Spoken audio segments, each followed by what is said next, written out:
Hello friends, स्वागत है आपका हमारे चैनल पर। तो आज हम जानेंगे बैलेंस शीट का मतलब क्या होता है और हमें स्टॉक बाय करने से पहले कंपनी के बैलेंस शीट में क्या देखना चाहिए।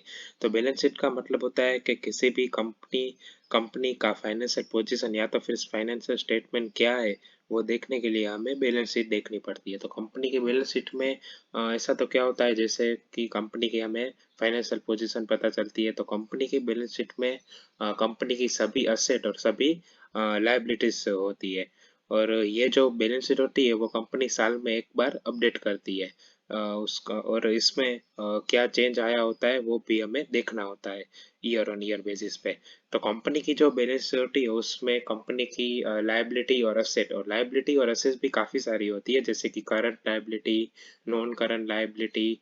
करंट लायबिलिटी का मतलब होता है कि जो लायबिलिटी कंपनी को इन द स्पॉट चुकानी पड़ जाए आने वाले एक साल में।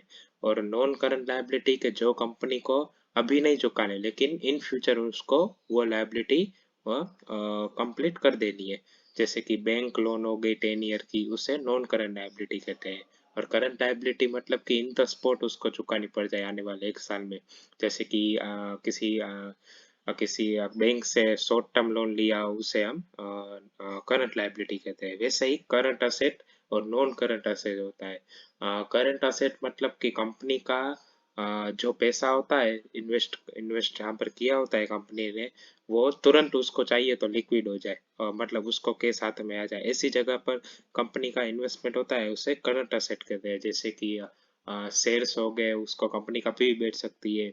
या तो फिर किसी कस्टमर को क्रेडिट पर माल दिया हो तो वो भी एक तरह से कंपनी की असेट ही होगी कि वो 2-3 महीने में वो पैसा आ सकता है। वैसे नॉन करंट असेट्स के जो कंपनी की काफी साल उसको रखने वाली हो, जैसे कि कंपनी की मशीनरी हो गई, प्रोडक्शन मशीनरी हो गई, बिल्डिंग हो गई, कंपनी जहाँ पर ऑफिस है, ऑफिस हो गई, कंपनी की ऑफिस जहाँ पर होगी बिल्डिंग, वो हो गई। इस सब को नॉन करंट असेट कहते हैं, जो काफी सालों तक इन्वेस्ट होती है। अब मैं आपको थोड़े से एग्जाम्पल देकर समझाऊंगा कि हमें इसको कैसे देखना चाहिए। तो नॉर्मली अगर किसी भी कंपनी की current asset year on year बढ़ती बढ़ती हो तो हमें उस कंपनी का बैलेंस शीट अच्छा होगा ऐसा हम कह सकते हैं, क्योंकि करंट असेट जितना बढ़ेगा उतना कंपनी के पास केस ज्यादा होगा। क्योंकि करंट असेट तो क्या, कंपनी जब चाहे तब लिक्विड कर सकती है उसको, जब चाहे तब वो केस अपने हाथ में ले सकती है। अब और उतना ही नहीं, हमें ये भी देखना चाहिए कि कंपनी की जो लायबिलिटीज है वो ज्यादा हद तक बढ़ ना जाए। थोड़ा सा बढ़ जाए तो चलता है, लेकिन समझो सीधा 50% बढ़ गई तो नहीं, ऐसा इंस्टेंट नहीं होना चाहिए। क्योंकि काफी बार क्या होता है, ऐसा इंस्टेंट लायबिलिटी बढ़ने से कंपनी में काफी सारी दिक्कत आ सकती है। क्योंकि लायबिलिटी बढ़ेगी तो कंपनी को उसका इंटरेस्ट देना पड़ेगा, आज नहीं तो कल वो लायबिलिटी कंप्लीट करनी पड़ेगी। लेकिन थोड़ी सी बढ़ती है तो चलती है, क्योंकि ऐसा भी हो सकता है कि कभी कभी कंपनी लायबिलिटी इसलिए बढ़ाती है कि भाई कोई जमीन ले ली, कोई प्रॉपर्टी ले ली, उसके अगेंस्ट लोन ले ली, तो ऐसी छोटी मोटी अगर लायबिलिटी बढ़ती है कंपनी की 10%, 20% तो चलता है, 20% तो चलता है। लेकिन इंस्टेंट 50% बढ़ गई तो थोड़ा मुश्किल हो जाता है। जैसे कि आप यहाँ पर अडानी पावर का देख सकते हैं। इसका करंट असेट आप देखिए, 19,000 करोड़ से सीधा 25,000 करोड़ हो गया, बढ़ गया।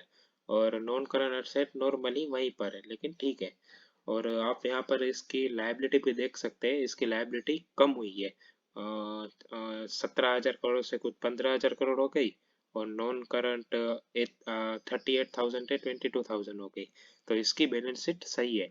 लेकिन आप अमर राजा का भी आप देखिए, इसकी बैलेंस शीट भी सही है। इसकी करंट असेट 3,400 करोड़ से 3,800 करोड़ हो गए।